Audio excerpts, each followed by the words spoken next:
Para citas o consultas, usted puede llamar a las clínicas del Dr. Mauro a los siguientes números.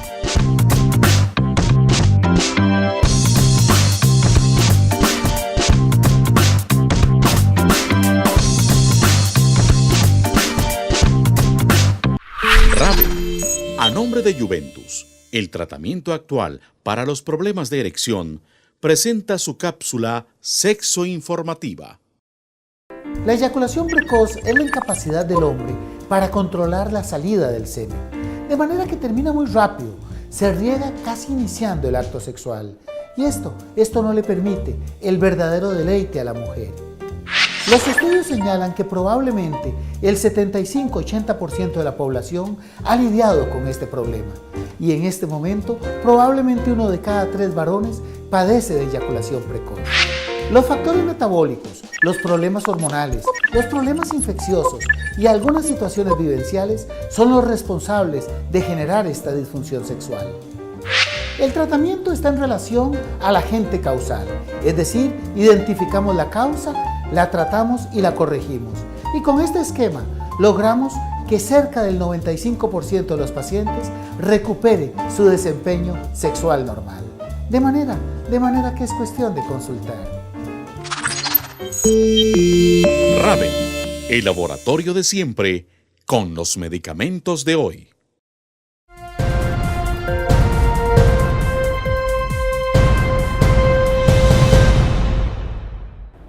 Mauro, sabemos que en la mujer tener hijos a cierta edad conlleva cierto riesgo para el niño.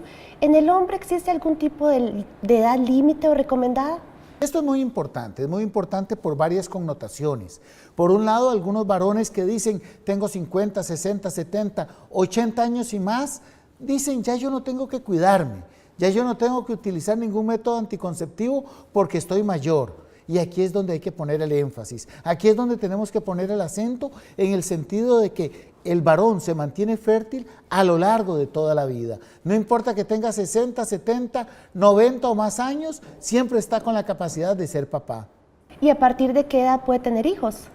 Esto es muy importante también, porque algunas veces y algunos padres se tranquilizan diciendo, mi chiquillo está muy joven y aunque se jale una torta, si alguna aventurilla, no va a tener ninguna repercusión. No, desde que el chiquillo entra en la pubertad, diríamos que desde que se estira, cuando ya comienza a salir el vello axilar, el vello genital, ya desde ese mismo momento está en capacidad de tener hijos. Mauro, hay tantos padres que no velan por sus hijos, que ni siquiera los reconocen.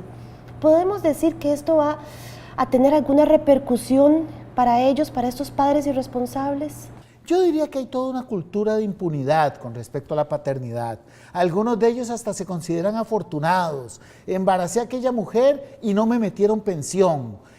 Se requiere toda una introyección, toda una reflexión para valorar lo que implica la repercusión de nuestros actos. Diríamos que buena parte de los varones que no reconocen a sus hijos, que evaden una pensión alimenticia, que no velaron por sus sueños durante la infancia, la verdad es que todavía no han hecho conciencia y por eso les decimos que son inconscientes. ¿Es tan importante la figura del padre como para que su ausencia traume un hijo?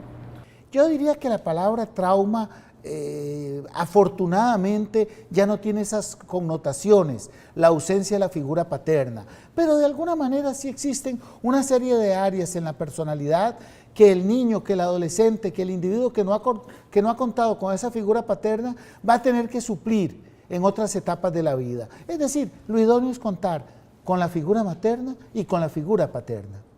¿Con la ausencia de una madre, el padre solo puede dar la talla?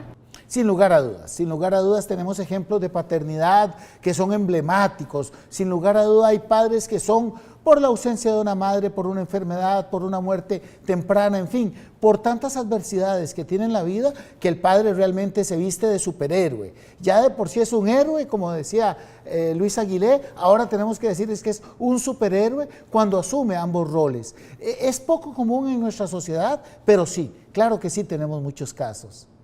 Ahora hablemos de la figura del padrastro. ¿Cuán hostil puede ser esta figura?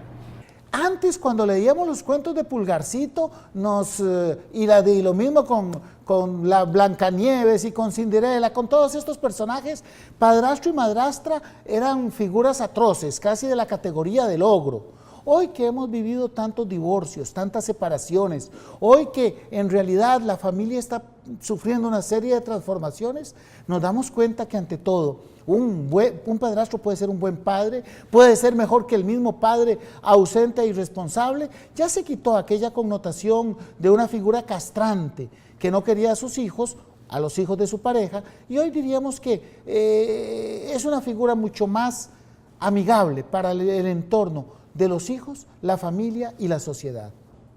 Mauro, nos llegó esta pregunta muy interesante. Nos preguntan, ¿quién debe escoger el nombre del hijo? Yo diría que es una fiesta. Es una fiesta que en primer término es una fiesta para dos. Ella dice que así, él dice que así, comenzamos a discutir y de vez en cuando hasta llegan los suegros, llegan los abuelos, llegan los papás, estamos hablando de las mismas figuras con diferente relación y comienzan a opinar. Pero siempre tiene que ser una decisión compartida, una decisión en la que los dos estén totalmente de acuerdo, como siempre se consigue, como siempre se logra. Buena parte de nuestros nombres fueron nombres que fueron un unísono dentro del vínculo de pareja y aún dentro de la misma familia. Y la otra consulta es si es malo, si hay algún problema en que el padre tenga el mismo nombre que el hijo. Antes, cuando teníamos mundos tan pequeños, sí. Antes, cuando vivíamos en la comarca, cuando vivíamos en la villa, sí, porque entonces había como todo un mimetismo. Yo era Mauro 2, Mauro 3, Mauro 4. Hoy que la sociedad se amplió, hoy que la figura paterna ya no tiene aquella relevancia en el micromundo, básicamente los padres pueden poner cualquier nombre, pueden poner el mismo nombre de ella, el mismo nombre de él, el mismo nombre del abuelo, que todavía sigue siendo parte de la tradición. Ya hoy sabemos que no le va a restar identidad. Mauro, nos hicieron una pregunta que tal vez te puede sorprender un poco y es el por qué usted menciona la importancia del fútbol en la crianza de un niño. Esto es muy importante y tal vez decimos fútbol para Costa Rica, probablemente para otras latitudes diríamos béisbol, fútbol americano, rugby, en fin, lo que sea el deporte más predominante. Los estudios indican, y creo que es de parte del saber común, que los hijos van a tener diferentes gustos musicales. Les van a gustar diferentes películas, diferentes diversiones, diferentes grupos, diferente canto, en fin, diferentes artistas. Y comenzamos a ver que se crea una brecha de generación. A mí me gusta esta música y a él le gusta la otra. Él tiene estos gustos y yo tengo estos gustos. Mas si yo lo educo y le inculco el fútbol, siempre seremos del mismo equipo. Siempre seremos del Saprissa, siempre seremos de Alajuela, siempre seremos del Barcelona. Y eso va a ser un punto de unión que no se va a quitar conforme pasa el tiempo. Difícilmente yo podría ir al concierto rock que va ese hijo, pero es casi cierto que sí podemos ir juntos y comportarnos como iguales en el estadio. ¿Quién debe hablar de sexo al hijo, el papá o la mamá? De sexo debemos de tratar de no hablarle a los hijos. Tenemos que hablar de sexo delante de los hijos, que es diferente. Tenemos que hacer que la temática sexual esté siempre en el cada día desde que son pequeños. Ya evitar aquel comentario que decíamos, me bajó la amiga o a aquella vecina se jaló torta, para que el chiquillo no entendiera. Al contrario, hay que decir, hoy estoy menstruando y no quiero hacer esto o aquello, o voy a hacer esto y aquello, y que de una vez surja la conversación y que es la menstruación, y que sea parte del tema familiar. Eso es lo que pretendemos. ¿Quién debe castigar al hijo, el padre o la madre? Al margen de quién lo castiga, lo que no puede haber es sabotaje. Yo digo, no hace esto, y mi mujer dice, sí, sí puede hacerlo, o viceversa. Eso es lo que tenemos que evitar, que cualquier norma, cualquier límite, más que el mismo castigo, sea parte de un acuerdo que ambos padres ya dan por entendido. ¿El divorcio, Mauro, afecta realmente al hijo? Sin lugar a dudas. Sin lugar a dudas, la epidemia de divorcios, no conseguimos con la figura del divorcio lo que queríamos, que era que aquellas parejas violentas y agresivas se separaran, que aquella mujer que era víctima de ese patán agresor lo dejara. Resulta que esas casi ni se nos divorcian. Resulta que esas viven casi para siempre con el agresor. Y muchas parejas buenas, por cualquier cosita, recurren al divorcio sin darse cuenta de los efectos negativos que esto tiene en el hijo. La verdad es que el divorcio daña. Desde luego que a veces es lo que menos daña en hogares violentos. Y siempre hay que estar con la mano pronta a proteger a ese infante que vive una separación o un divorcio. Cuando un padre separado o divorciado tiene una nueva pareja, ¿es recomendable presentárselo al hijo? Aquí hay que ser muy claros. Tanto cuando es mami la que tiene un novio, tanto cuando es papi la que tiene una novia después de una separación, solo se presentan aquellas parejas que ya sean realmente vínculos formales y que se ven a largo plazo. Porque los chiquillos comienzan a crear nexos y entonces se lleva muy bien con mi nueva novia, se lleva muy bien con el novio de la mamá y ahora resulta que la mamá terminó y el chiquillo otra vez se expone a un trauma de separación. El mismo que vivió con el divorcio, ahora lo vive porque se ve encariñado con él o con ella. Solo cuando creemos que estamos pensando a largo plazo, que la relación es estable, hacemos esa presentación y creamos vínculos con la nueva pareja.